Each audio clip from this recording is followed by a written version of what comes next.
More people are using PPC on Amazon than ever before, and costs are increasing. That is unless you know how to take back control and run profitable PPC campaigns. In this video, we're talking about exactly that, and we're starting right now.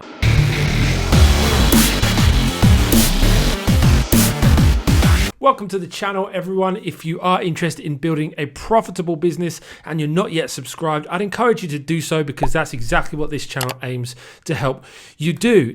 So January is just around the corner and Q4 in the world of Amazon sellers has ended. And I hope you've had a great month or so from Black Friday through to a couple of days before Christmas.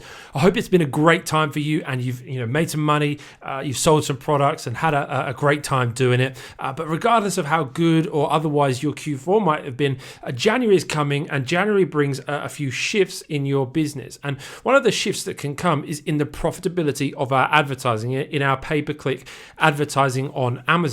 And what can happen so often in January is our costs can rise, our profitability can decrease because of the changing type of buyer that we're introducing to our products.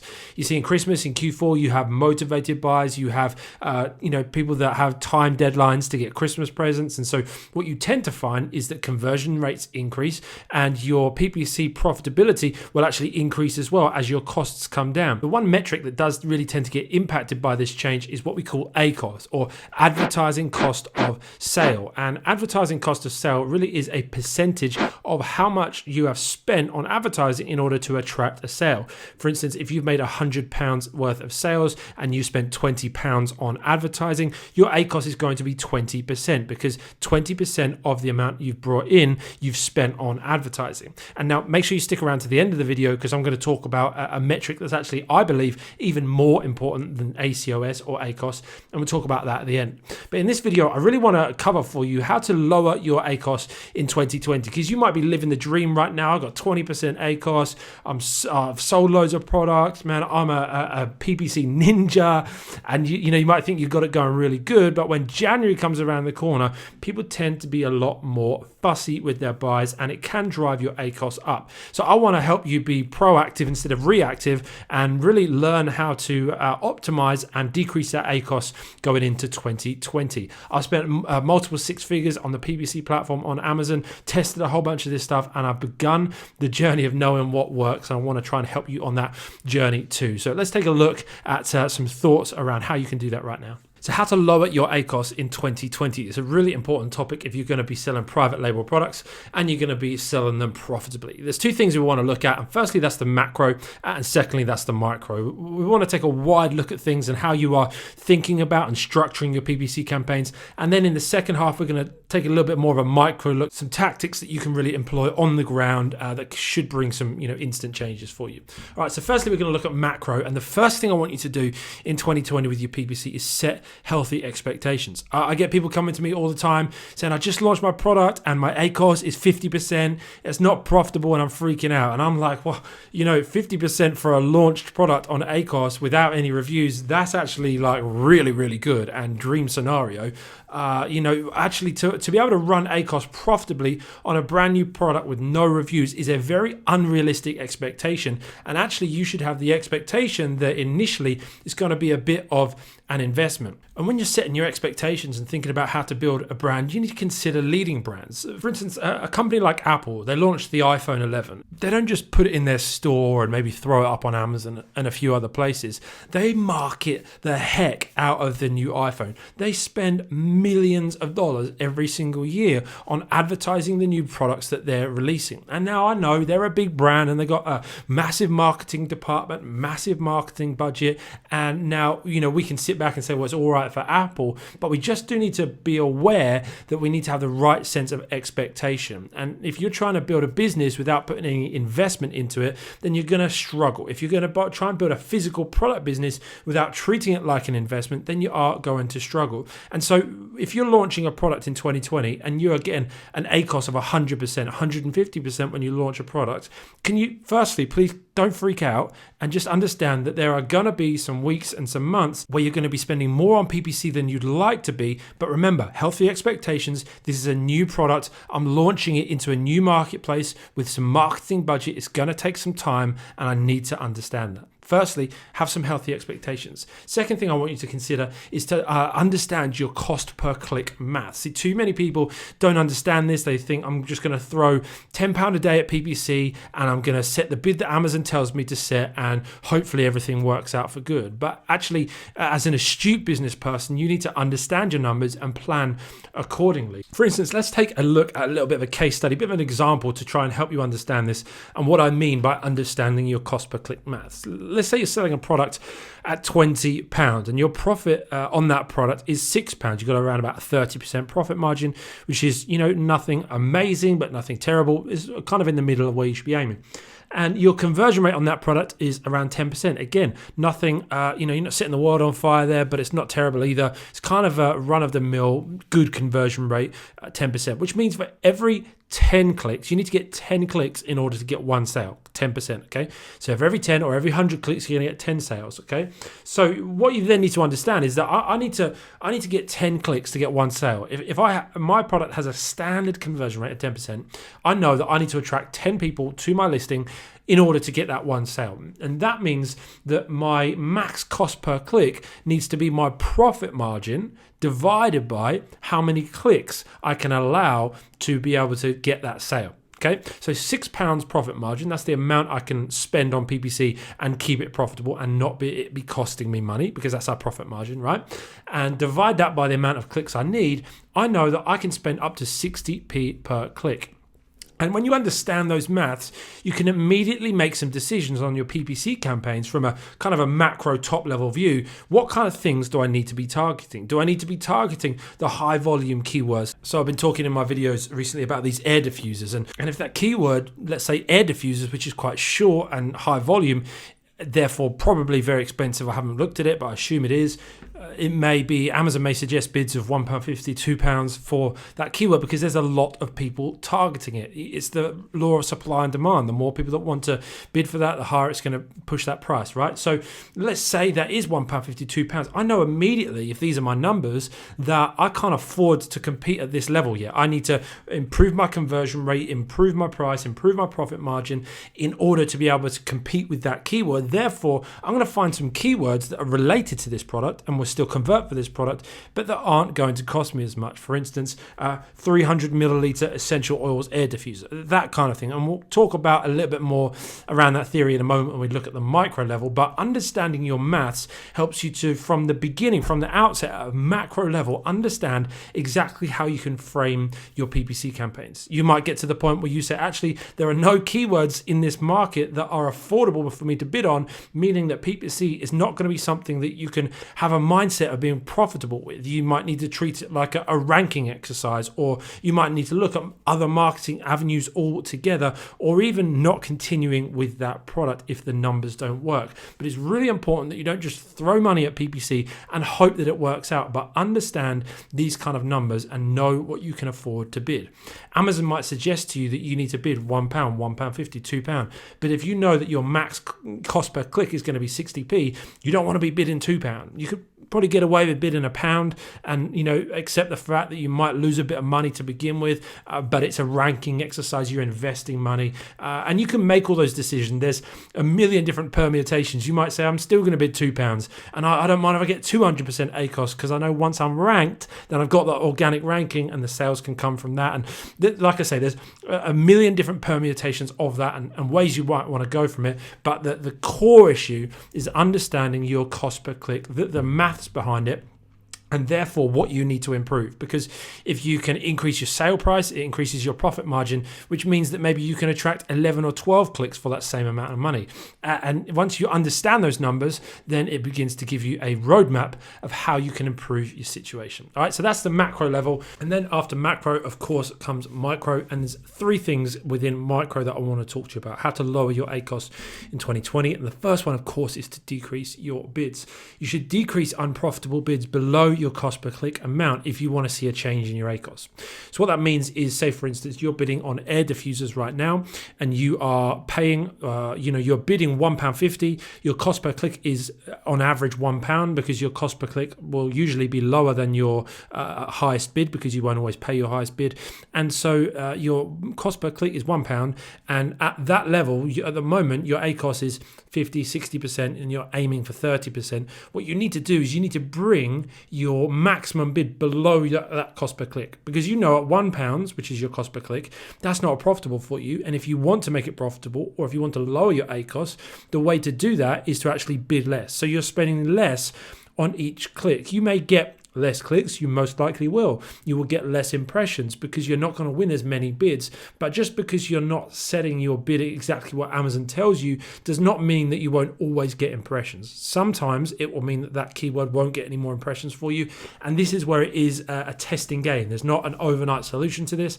And PPC is not something that you can instantly master. It takes a lot of time, right? And testing. But this is the pathway to that testing. So in order to bring your ACOS down by decreasing your bids, you need to make sure that you're decreasing your bids below your cost per click, only by 10% at first maybe, or 20% if you want to get a bit more aggressive. You can test it and play with it and have a go with that, but that will bring your ACOS down overall. The second thing you want to do is you want to add negative keywords. If you don't fully understand what some of this stuff means and you don't fully understand everything that I'm talking about right now, don't worry. I do have a free video training series around PPC that you can grab for free. Link is in the description below. You can check that out and hopefully that should bring you up to speed and give you all of the background knowledge you need to set a really good foundation with PPC.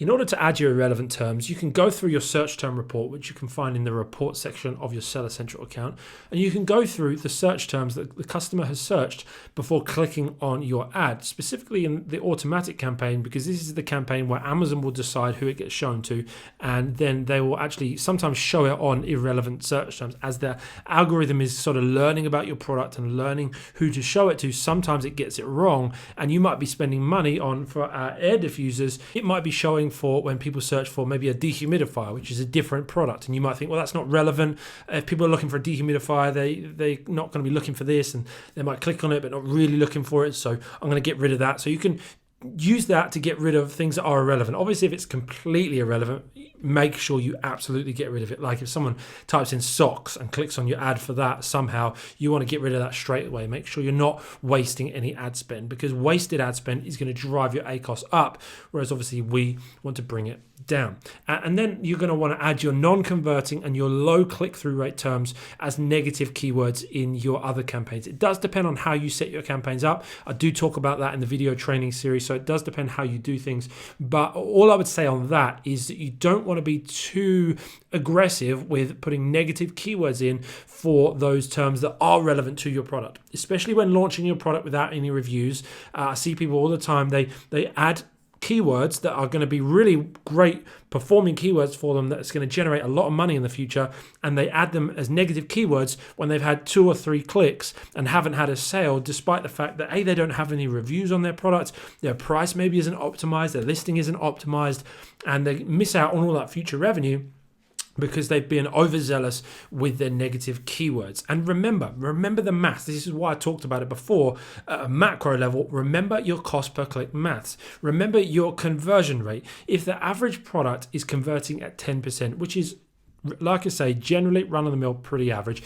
If you're converting at 10% and you get rid of keywords after 5 clicks, you've only given them the opportunity of half of your normal conversion rate. Because what it usually takes, if it's a 10% conversion rate, is 10 clicks, 10 visits to your page on average, and then you're going to get the sale. And now that's not cut and dry, because an average is just that, it's an average, and you might want to leave it more than 10 clicks, but I would encourage you, at the very least, leave it the amount of clicks that you're seeing as an average conversion rate. If you're only seeing a 5% conversion rate, don't get rid of keywords after 10 clicks. Wait for 20 clicks. And I know that's going to cost you money, but that's what this investment is about. That's what investing up front and testing is about, so that you can retain the data and you can actually learn over time and become more profitable. And moving on to number 3, the third thing, the absolute essential thing that you want to be doing is building a long tail list or keywords. See, the volume is in the short tail, but the profit is in the long tail. Short tail refers to short keywords that are maybe 2-3 words at most in the keyword phrase, whereas long tail is more 5-6 or more words in that keyword phrase. And now what you get with longer keywords is that they have less volume because obviously they're more specific and less people search for them, but that also means that they are lower cost because less people are bidding on them, less people want to actually do the work to find them, because this is a generalization of this selling community is it can be a bit lazy at times.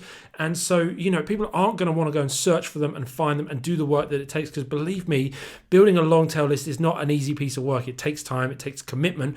But when you do your goal, what your goal should be is actually a vast array of long tail keywords that are highly converting because they're specific to your product and they're low cost, which means they're very, very profitable. This should be the end game. It should be the goal when you launch a product over 6 months to a year, that you spend that time testing and refining and working your butt off to make sure that you have got a highly converting list of keywords that are highly relevant to your product and low cost. This is how to do PPC profitably. You need a larger list of these long tail keywords because they are lower search volume. For every one short tail keyword, you might need 10 or 20 or 30 long tail keywords, but combine them together, having the same search volume, they're going to be a lot more profitable. Like I say, they're cheaper, they're going to convert at a higher percentage because of their relevance. And so it is the endeavor that I would encourage you towards. Decrease your bids, add negative keywords, and build a long tail keyword list. These are